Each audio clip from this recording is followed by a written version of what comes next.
124. Facebook UTV 124. Instagram UTV 124.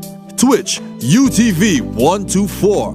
TikTok UTV_124. And Flow TV channel 124. Remember, UTV TV for you. I can't stay.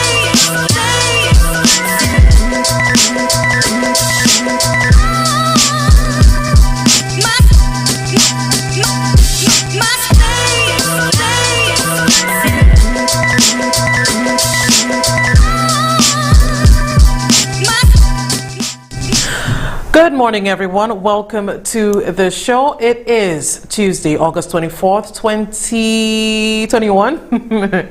Time is just speeding by. It's the morning show with me, Tresha Lionel. It is an absolute pleasure being here with you every weekday. I hope so far you guys are having a good day. I will never ever get used to the fact that you guys will sit there and listen to me, and then also that we have this discourse, that we have this conversation. I appreciate it greatly. For those of you also in Denry, and yes, even in Miku, I hear I'm getting a lot more the views are increasing there as well. Good morning to you.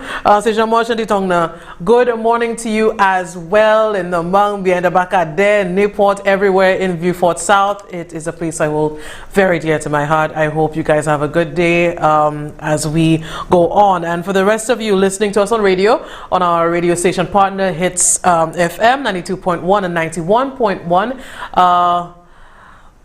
Good morning. And also, if you're watching us on the different social media platforms, we are streaming there live on Facebook, on YouTube, on Instagram, on TikTok, and everywhere else, and also on television on channel 124 on Flow.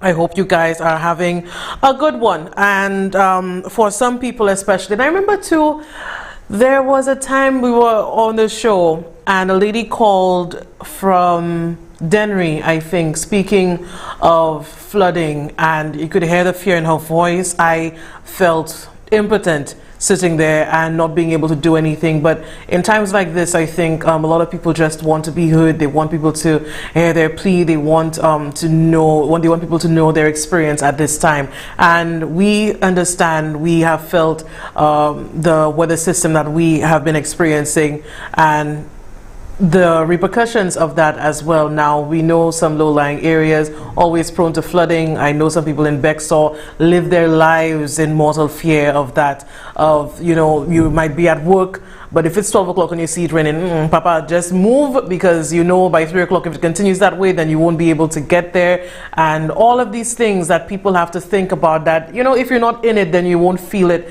sort of thing. And that continues too. I also know that there was the caller who called yesterday, speaking of land slippage in Choiseul. These things are really, really important for us to be aware of. And when you hear these stories, it really just cements in your mind how much we need to look at some communities and make sure that they're okay. Denry, I know, Denry South, they're also very prone to flooding. And you could say that these things are, just issues, but as with everything else, this is about people. And when these things happen, people, families, loved ones get affected. And again, we need to keep that in mind as we see these systems, these things developing.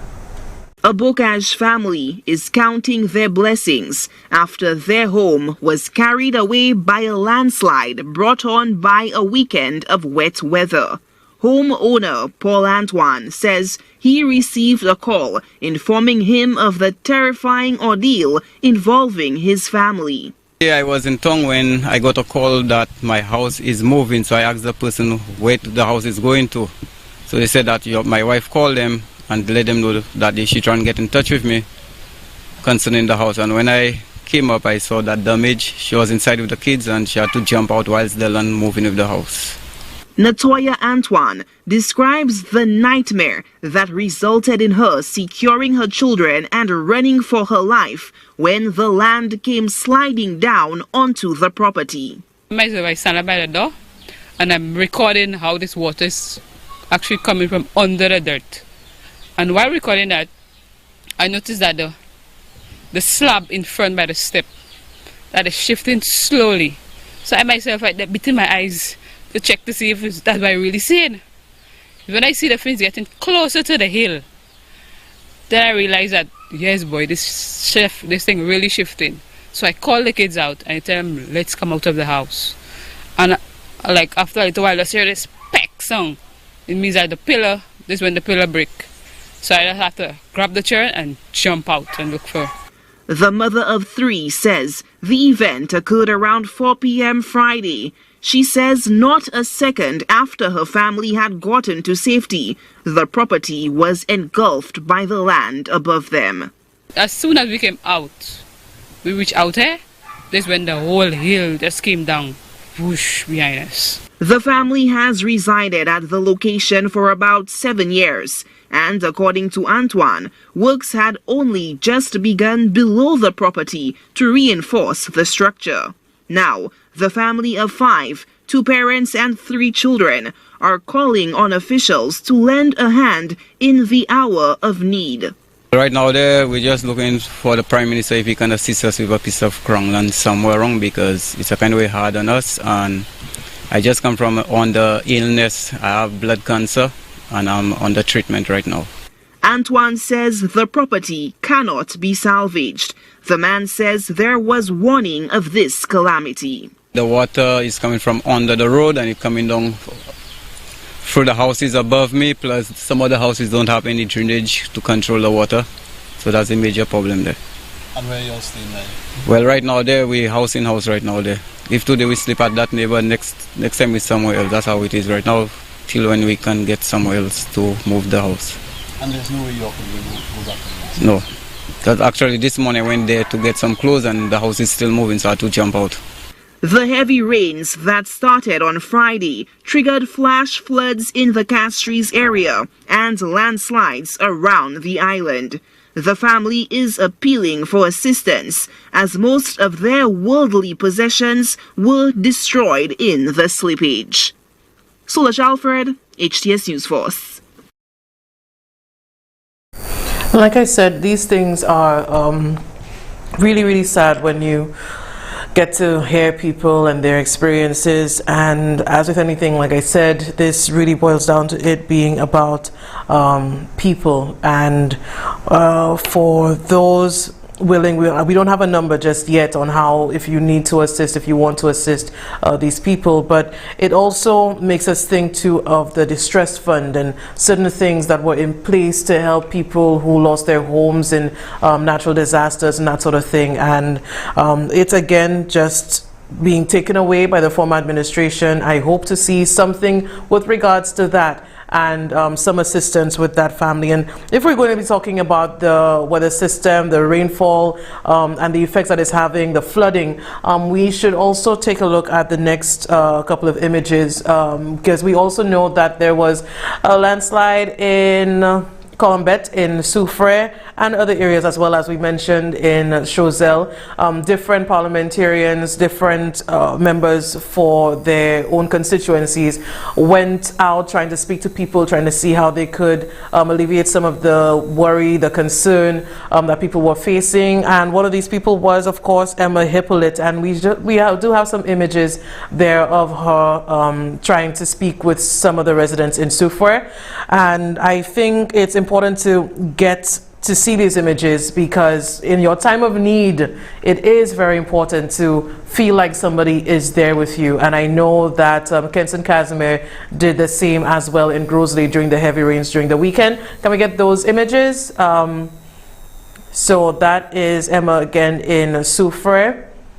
We can go on to the next, just so we can see what exactly is happening. A woman's house completely being flooded there. Yeah, that's really sad. On to the next. And you could see Miss Hippolyte walking up the stairs, not caring about shoes, not caring about anything else. And I would imagine that at a time like that, it must, give some comfort that somebody is going through that, to meet you, to talk to you, so you could really get a listening ear to somebody who will be able to help. And I do hope that with all of the peoples and their situation, I think I've also had interviews where people would speak about that. That was in, I think in Miko and Denry, and people talking about their furniture and appliances and beds, and people are scared. Some people even have, to my mind, I'm diagnosing, but I think PTSD when these things happen in their own homes. So we do hope to see some kind of address to these situations. But just so we know as well what the future holds with us and the systems that we're going to be seeing in a couple of weeks, and even as tomorrow and the day after,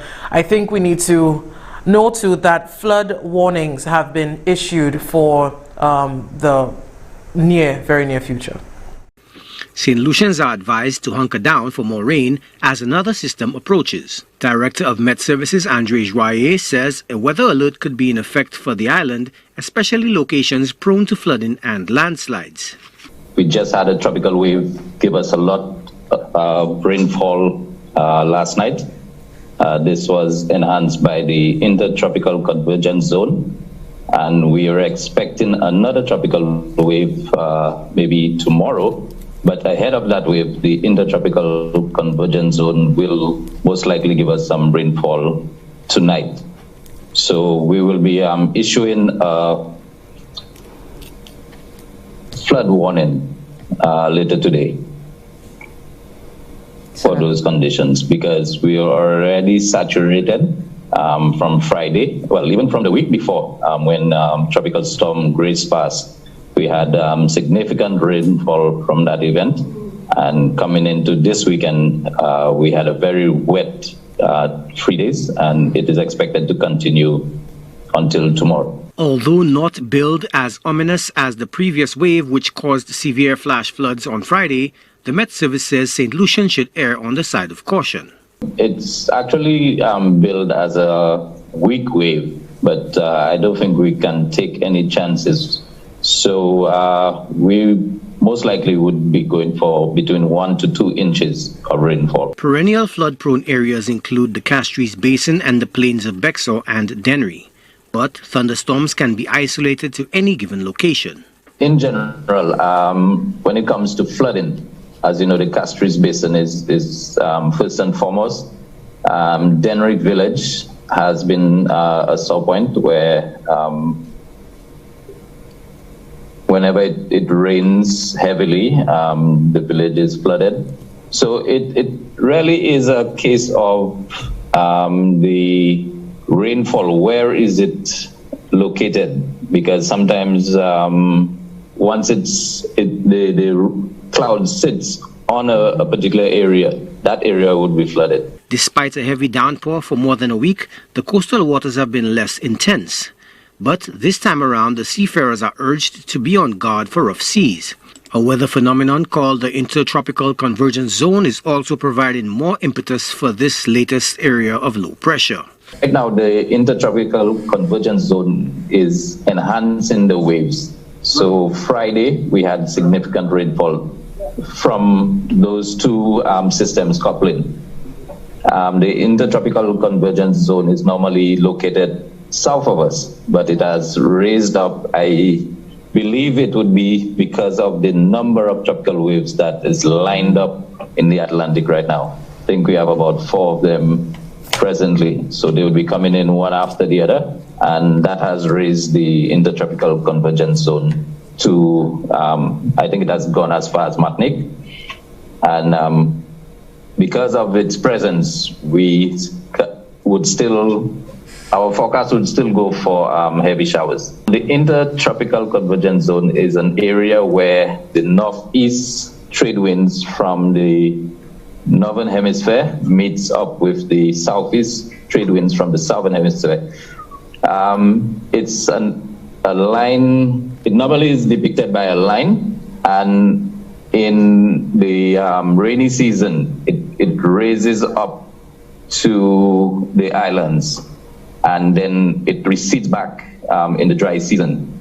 This is one reason why places like Trinidad and Guyana has 2 rainy seasons, because as that line of convection moves up and down, it passes them twice. Thunderstorms associated with the tropical wave on Friday wreaked havoc in the north of the island. Although there were no reports of serious injuries, low-lying areas including the capital were overwhelmed by water from blocked drains and gutters.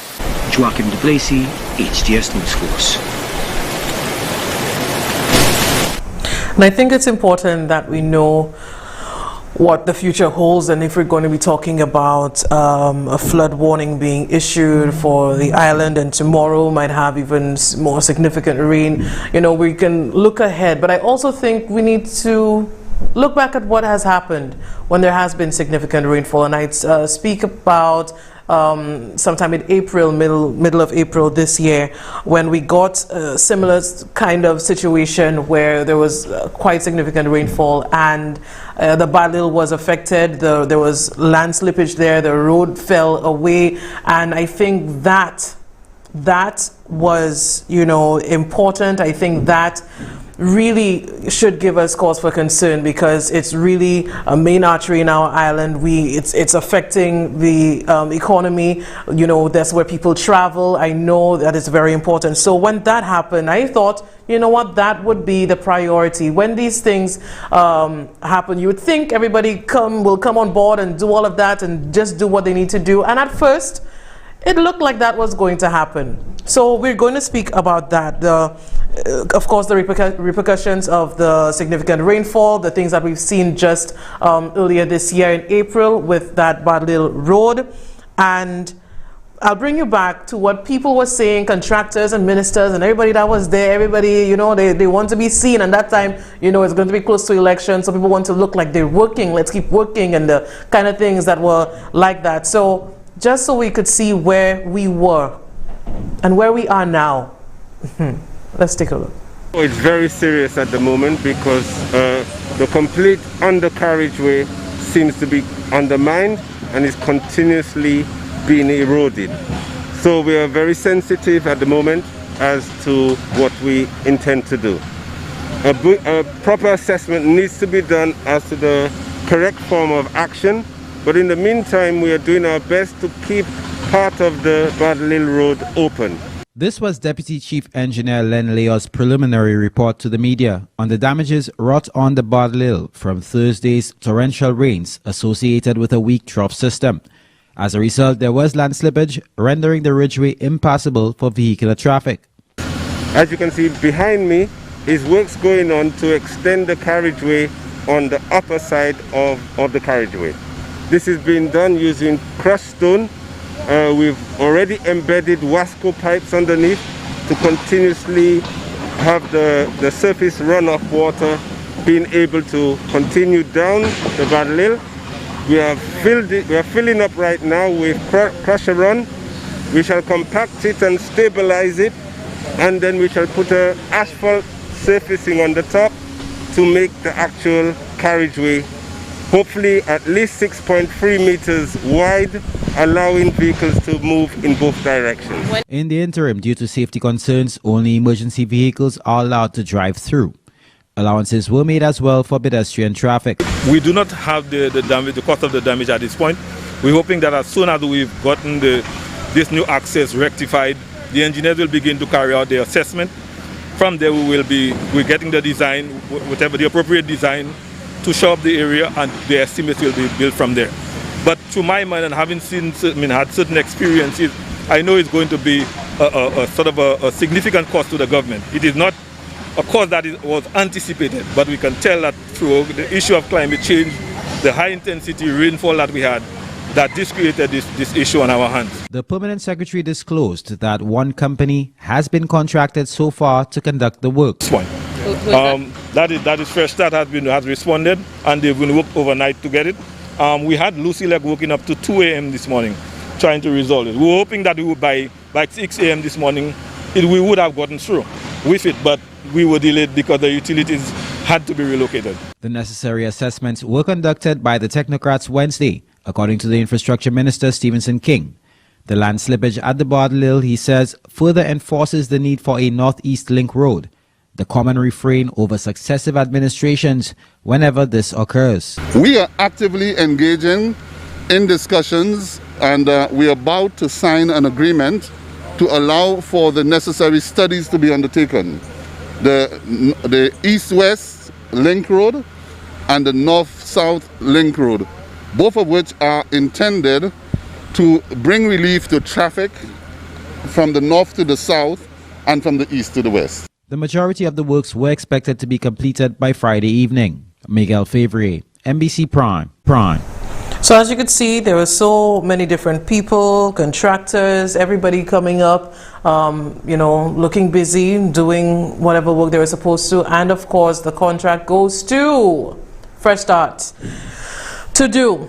And I would think that with that happening right there in the Bardalil, that it would be top priority instead of the roundabout that the former administration kept saying that, it was needed, it was necessary, and even now the work is ongoing. But you know what's happening now at the Bardalil? Absolutely nothing. Even as I've shown you, we're in the middle of a flood warning being issued. People are expecting more rain. Land slippage is happening everywhere in different communities, and the Bardalil clearly compromised. There's no work happening. The work there has been abandoned. And like I said before, Fresh Start just cut down their employees by half right before the elections. But that is what happened. It didn't take 2 weeks for these people to start working, and then they just called it off. Everything just stopped. So right now you have one single way to pass. But then I am worried, I'm concerned with all of the rainfall that we're seeing. What can happen then? Why was it not prioritized by the former administration, and why was the work completed by Fresh Start as well? But just so we can see that some of the people, it's not about what you're doing, it's about the look of it. You need to look busy. And I think nobody does that better than the Prime Minister, who clearly he was up there. He takes pictures, there are people there following him. But let's also remember that Guy Joseph, Minister for Transport, at the time spoke of what should be happening, what would be happening. So let's remind ourselves of that. There's a major landslide in the area which has done quite a bit of damage to the carriageway. We are reduced to single lane traffic at this point in time, but as you can clearly see, even the single lane is undermined, and so the decision being taken by the ministry is that the road will have to be closed to vehicular traffic. Minister for Transport and Civil Aviation, Guy Joseph, surveyed the damage to the Bardalil Way, the vital mountain pass through the dense tropical rainforest connecting the north and the south of the island. The Bardalil is no stranger to severe weather impacts, especially during the passage of Hurricane Thomas and the 2013 Christmas Eve trough. Authorities issued an urgent plea to the motoring public to avoid the roadway. We are appealing to the public to avoid using this section of the Bardalil as much as possible within the coming days, given that the weather report is saying that we expect rain for the next 3 days. That's my lens for I hope I will get that on film.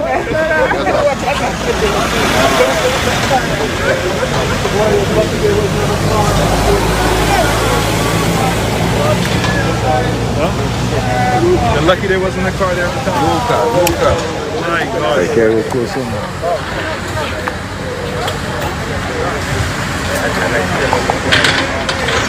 How far is it going underneath? Far?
See where the wall was, right? The whole thing just broke away. That was been undermined for a while.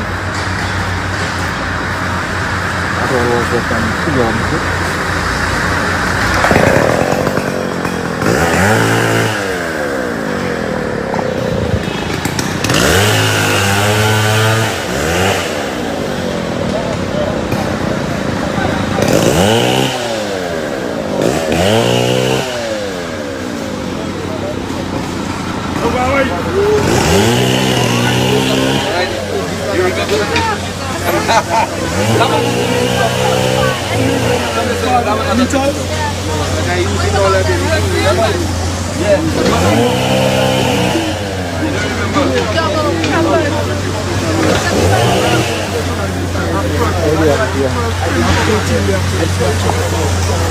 It's what you can get.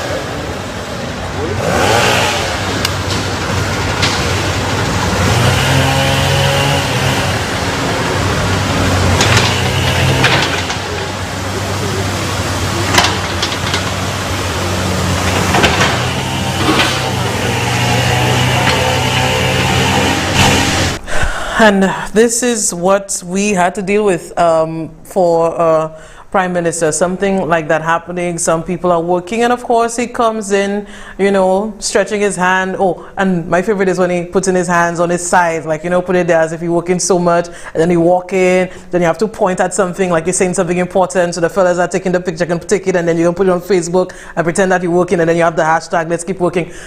That's what we had, really. Nothing of substance, just everything for show. And I mean, if you are really going to, you know, say about roads and talk for roads for elections, why not make that one a priority? When you're talking about all little roads, like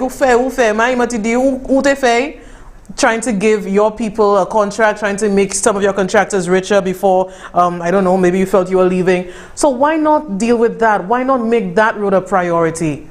We are not seeing that. I'm telling you, that was abandoned, and it still is. There's nothing happening there. And once again, like what Fede was saying day before yesterday about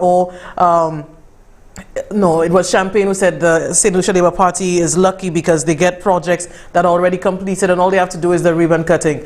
When they do things, more often than not, you have to try to fix it like what I showed you in ad story yesterday. And with this one, once again, with all of what we are seeing, there's nothing being done there, so it has to now be fixed. And this was 3 months before elections. You had the time, you had the capacity, and if you really wanted to, I'm saying this to the Prime Minister, the ministers that were there, you could have done it. This is clearly a disaster waiting to happen. People, thousands of people traverse that road every single day, and it's not completed. And we are expecting more rain, we're expecting more rainfall. So it's just so we could put that out there. And Fresh Start, already, they take out their people, they just try to see what they can get, and maybe it's not profitable enough for them to continue. Maybe that's why they didn't do it. That work could have been elsewhere, and it could have been there. But as we see now, even when you pretend to care, when you really come down to it, the people who said they were there and they're taking the pictures, where are they? Your leader of the opposition has taken vacation avant même commencer travail. Il bon même commencer travail, il y a vacation. So what exactly does that mean? Do these people really care? I look at that road and I drive on it going to and from Viewfort and back, and you can just feel that you are not safe in that time that you have to hold your breath and try to drive, because that you don't feel right, you don't feel good driving on that. And that's all we had to show, a Prime Minister coming there and pretending to work just so he can have a photo up and put it on Facebook. And what we're left with, Guy Joseph and all of the others who took all what they could, now they clearly don't care. They're enjoying clearly their time on vacation. And if you don't believe me, take a look at Guy Joseph. I guess he was so busy doing different things in the ministry, putting people different places, you know, it looks like he just had to learn how to ride a bike. What is it? He has 7 gears. Not in the garage. Cutie, put some milk in them. It have. It's just not adjusted yet. Polish it towards the BMX. Son, I think we should play some airsoft right now. You want to? Oh God. Okay, so this is where we're at. So just so I can remind you, this is what the abandoned project looks like, and it is scary because it's from a different angle, so you can really see what we're dealing with.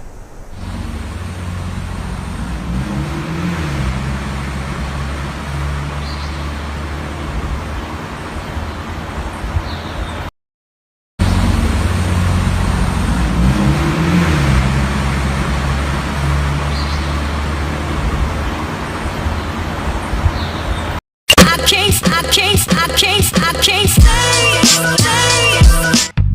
We can win this war. Get vaccinated. We're taking our life back. Get vaccinated. The COVID-19 vaccination drive is mobile and coming to you. There you can get the vaccine. It will protect you from developing severe outcomes of COVID-19 and make you less likely to spread the virus to others. It will also help you get your life back. Most of all, you will be doing your part to help St. Lucia bounce back from this pandemic. Visit the Ministry of Health and Wellness and Bureau of Health Education Facebook pages for the mobile vaccine schedule, and let's take our life back. Get vaccinated. This message is brought to you by the Bureau of Health Education of the Ministry of Health and Wellness.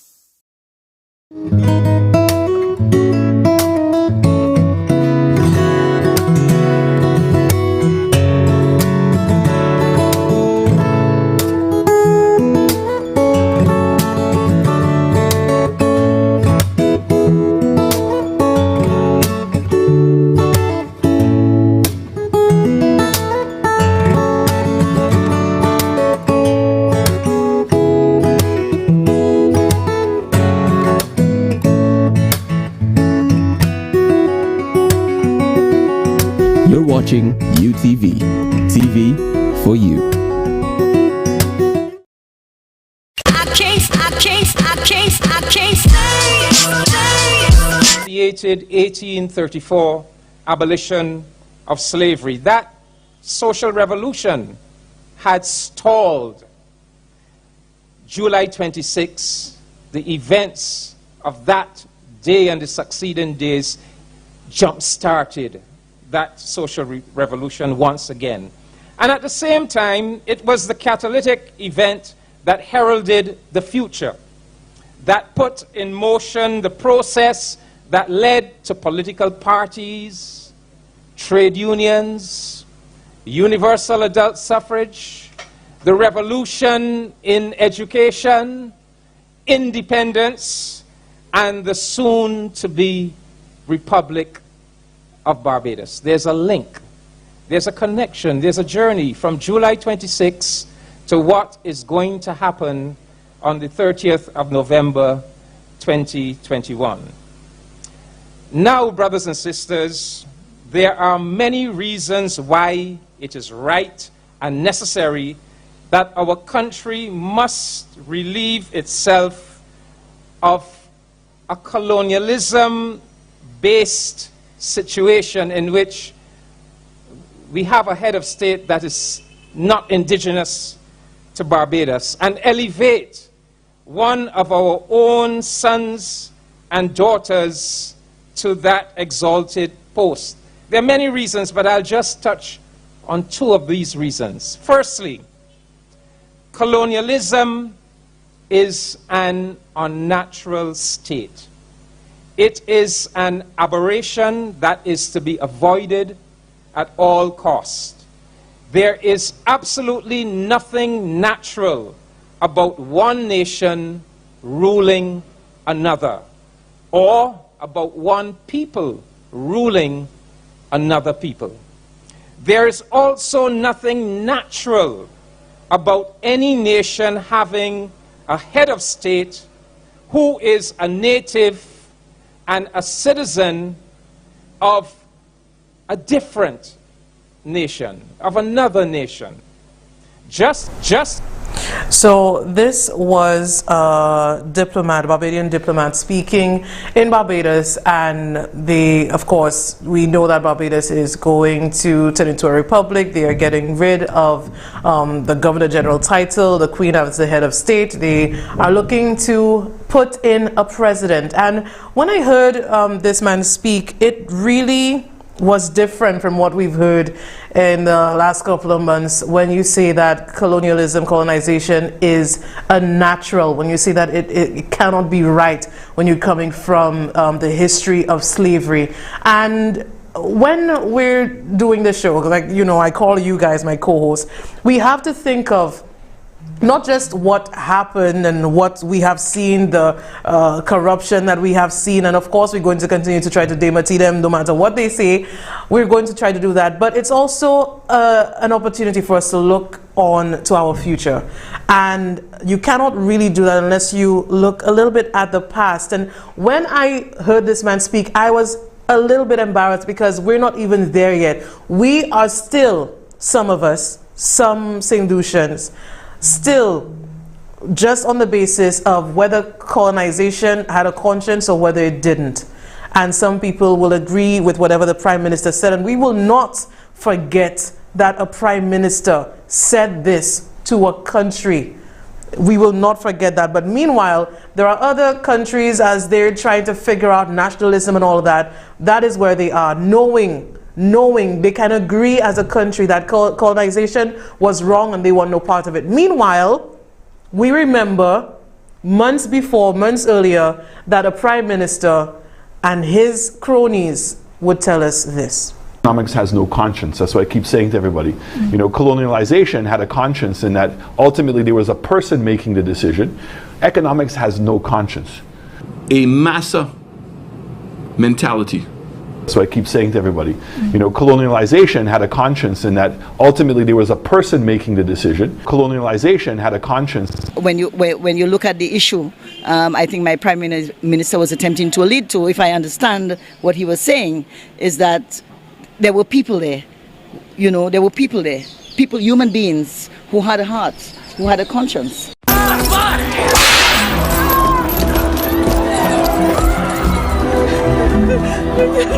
It's true that I'm scared of what's happening in St. Lucia, my island. The hotels are going up rapidly. Tourism is booming, but we still don't have a museum. We still don't have a theater. Derek had a passion for St. Lucia, for his country.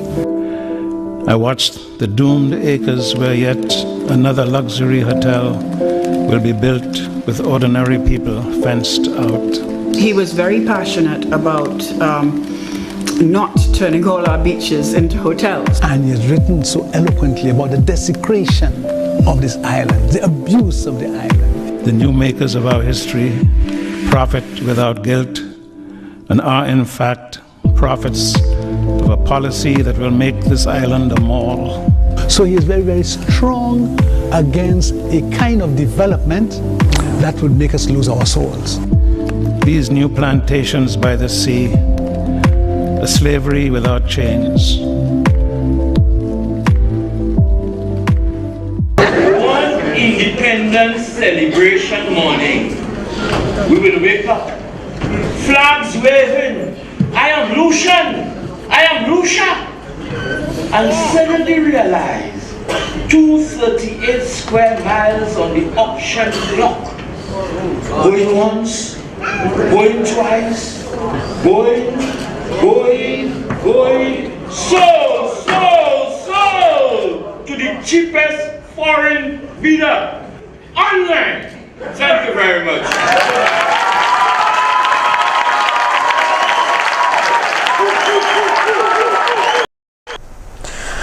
And I'm going to be honest with you, when certain things are happening, and if you look at the last elections, I think some people really started to believe in people that can govern themselves, people that would look like them, sound like them. These things mattered because we've seen what it looks like when people, it's not just about complexion, not just about that, but it's really about a difference in thought, a difference in the way that people do things. And with Alan Chasney, when you can speak about colonization, when everybody else with a country that is so steeped in history, in slavery, and we still see the remnants of that every single day, to have a prime minister say that, and I wanted it to make sense to us, and if not to you, and of course not to the hacks and to the people who don't really care, but I know there are a lot of young people watching. I know many of them are not at school. So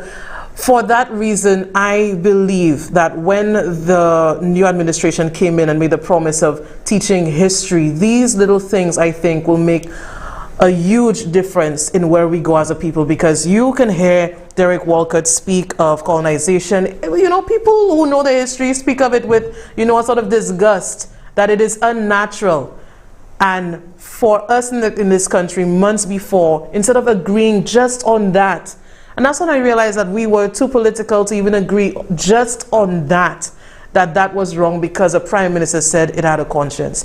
And I was embarrassed of, where we were then. When I look now at Barbados, speaking of, getting somebody from your own country to be your head of state, we're not even on that level of conversation, I don't think. Maybe we're going to get there with this new prime minister, maybe with a new change in culture, new change of thinking. But I think, we need to have that sort of discussion. And I know you don't like to see it. I know it doesn't sit well with you, but there are people that have been pivotal in our history, in our political history. And, what they say now, maybe to some it doesn't matter, but it's right there. And we remember too, Peter Josie saying what he said. Intimidated by Alan because they realize Alan Chasney is an international kind of person. Yeah. Wherever Alan Chasney goes, he is known. He has the introduction by different governments, the way he carries himself, the way he speaks, and maybe even his little kule YII. So why do you think Hele has been up front all the time and not Pip? The little kule YII Hele has. He's aware of it. All of the supporters know.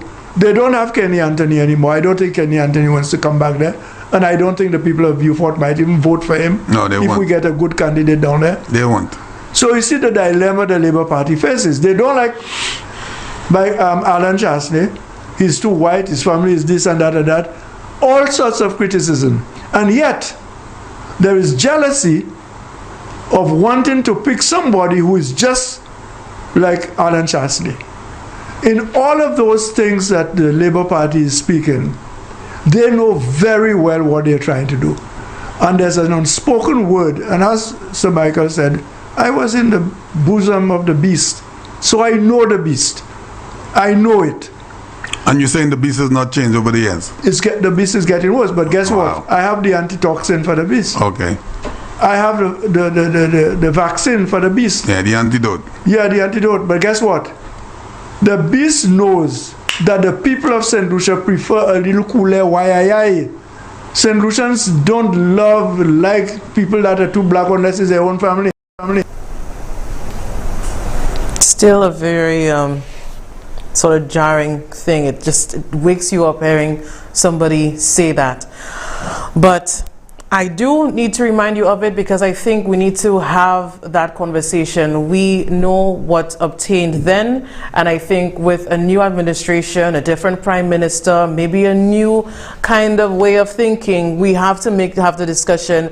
I don't know yet whether you'd say we're ready for, being a republic, but I think it is a discussion we need to have. I also think that we need to hear leaders who again look like us from our region speaking on these issues in a way that matter, in a way where you don't feel like you're being belittled and people don't understand where you're coming from. They're not of your class, but they do not understand your own personal experiences. Because clearly, I think Chastanet was he is disconnected from people. And for that reason, Miku South, I don't understand what you're doing with him. I don't know what the farmers, how they can talk to him. He doesn't understand part of all these things. At first, I will tell you that I did not think it was a big deal. I didn't think that, why do you have to speak Creole for you to, represent people? I didn't think so until I saw it myself, until I realized too that my grandmother doesn't speak English. She doesn't really speak English.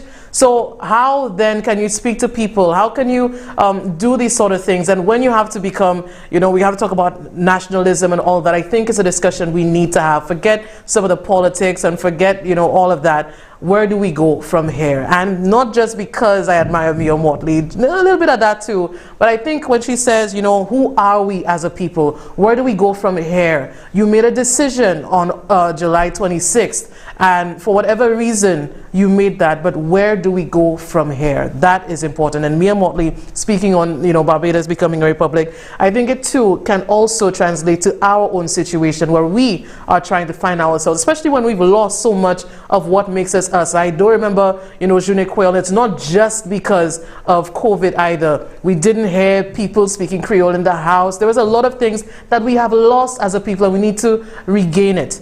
And I think that is, like I said, should be something that should be discussed. And because Mia Motley speaks about it very, very well, and because I think it is an issue that we need to look into, I thought, hey, why not? And I therefore come this afternoon to promise a few things. One, that on the 30th of November of this year,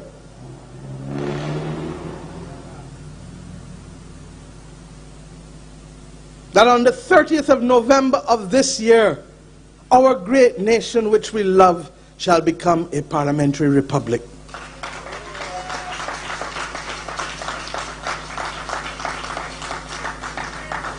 Secondly, that the Cabinet has accepted the recommendations of the Ford Commission with minor modification. That our parliamentary republic shall have a non-executive president that shall be elected by an electoral college of both houses of parliament, and that president shall be entitled to serve initially for a period of 4 years and thereafter can be reappointed for another term. Thirdly, that we will make amendments to facilitate that transition to a new president to be sworn in on that day of the 30th of November of this year. And fourthly, that in so doing, that we start from the 1st of December the journey of the settlement of the new Constitution of Barbados, which will be the subject of extensive consultation and communication with the people of this nation.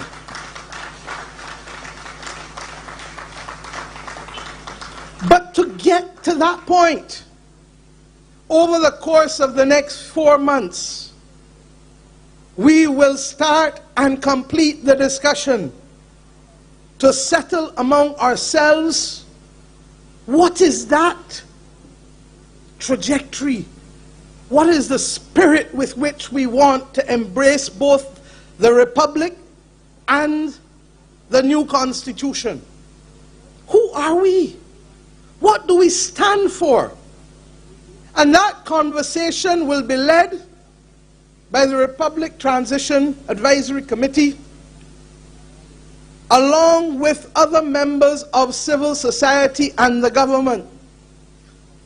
Because there must be a charter of Barbados that is established and brought to our Parliament before the 30th of November, such that we enter the morning of the 30th of November committed to the Charter of Barbados that reflects the essence of who we are and what we stand for.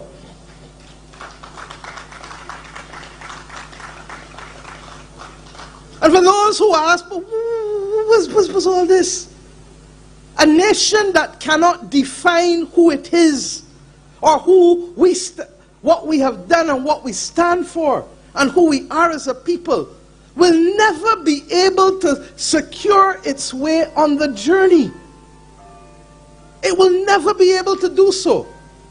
And therefore, across all boundaries and sectors and classes and ages and races in this society, we must, in the next few months, settle on those 2 or 3 pages that settle for us and the world what matters to us and what we are prepared to fight for as a people. I just love her. I love her. We'll open the lines now at 572-7588 and also 484-7588. Like I said, this is a conversation that I think we need to have, and of course I want to hear your thoughts on that we need a change. Clearly Barbados is taking the plunge and doing it, but where do you think we go from here? Already I'm seeing things that I think putting us in the right direction, with the subvention for the Salvation National Trust being reinstated, facilities fees, these things being paid, there's, like I said, history lessons in classrooms. I think that will be important, so we never have a leader again that will say colonialism had a conscience. We will not have a leader that says patrimony is our credit rating. We will not have a leader leading St. Lucia who will say that he's a product of Canada and his children are a product of Canada. And we could, of course, blame him and, of course, the hacks. But I think the country lost its way. When you have Derek Walcott speaking on, our culture, on us being proud to be Caribbean, on us being proud to be black, you have somebody who was in the Black Power movement in the name of Josie Cafe Bidizek Koyo. I think we really need to make sure that never, ever, ever happens again. And maybe, I want to know what you think too of removing the whole Governor General out of the equation completely and putting in a president. But these are the things that I think we need to look into. And I know for some people with the posts on Facebook, they like to see, someone was saying, at least our Prime Minister now looks like me. Do these things really matter? Do they matter? Can they change the way that we see things? And for me, what I saw was the house slaves and the friends and everybody else close to power getting what they needed and getting preferential treatment. And even now, as we continue to think about where we go from here and the changes that we have seen and the young people that I have seen, like Jeremiah Norbert, people brave enough to take the plunge. And who's to say you can't come from nowhere and your mother is a single mother, but you want to create history by becoming the first person from the St. Lucia Labour Party to win a seat. And it's not just the St. Lucia Labour Party, but I think every young person must have that sort of confidence imbued in them, and it comes with a change. It comes with a real change in thought and in leadership too. And I think as a country we made a decision. Maybe that's a start.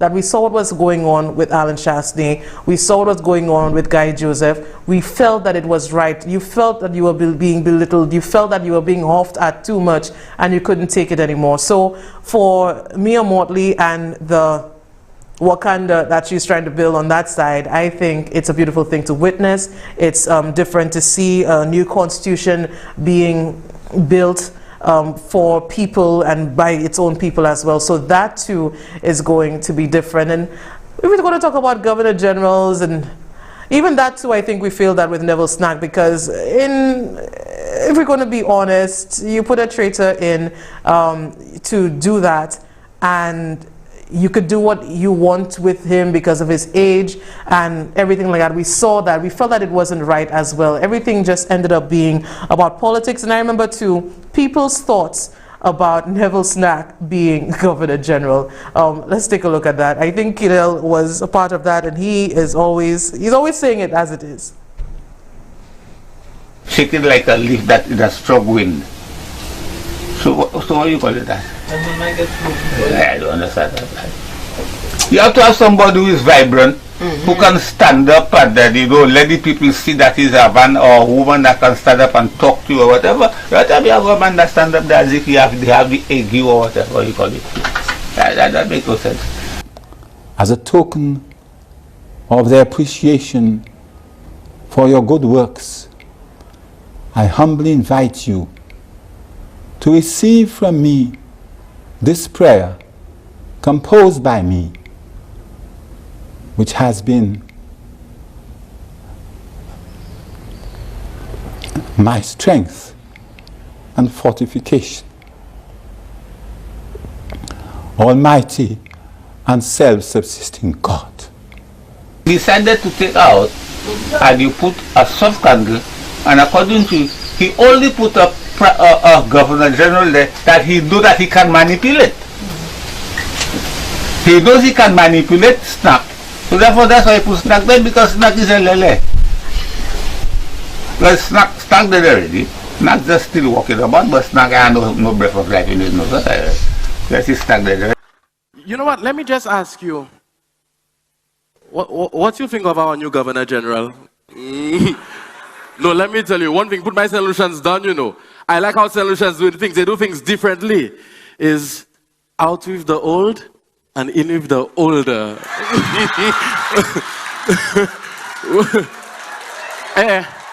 Hello?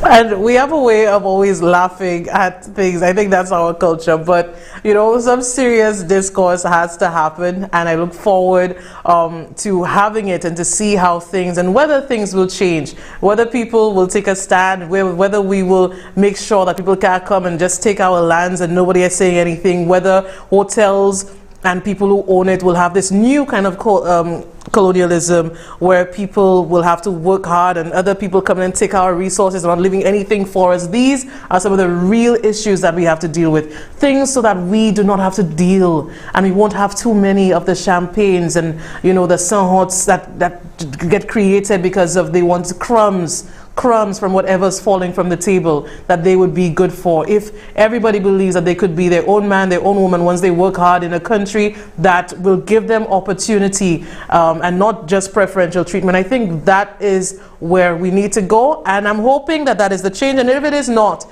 then we will always hold the people and different governments accountable.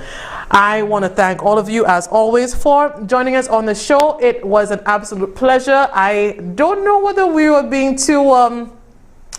No, I don't think it's a problem when you speak of ideology and you think of, you speak of principle, you speak of the future. And that's where my mind is at. Not just with the show, but, for myself personally, and I know for a lot of young people, this this last election there, it just seemed like a change. And people, are trying to create their own destiny, because if it's that everybody is treated equally, then you just know that meritocracy matters again, and if you work hard, you can get to different places. And you know, some people, including myself, I think we're excited to see that. And if it's not there, then once again you will have to make noise. We will have to make noise to make sure that it's there. I want to thank all of you for watching and for listening on the radio, watching on television and on the different social media platforms. It has been an absolute pleasure. I hope to see you tomorrow, same time, same place, where we continue to have these conversations in the most honest way. Nothing is off topic. Nothing is too taboo, I think, for us to discuss. And I hope to see you tomorrow at 11. But until then, please, please, please have a good one. And also give thought to being vaccinated. Do the research that you need to. Speak to your doctor individually, privately, and see what's going on with that, because we need to do something with the situation that we're seeing with COVID. And I hope that we're going to see some kind of change with the numbers in the right way. Okay? Okay, so I'll see you tomorrow, Wednesday. I can't stay.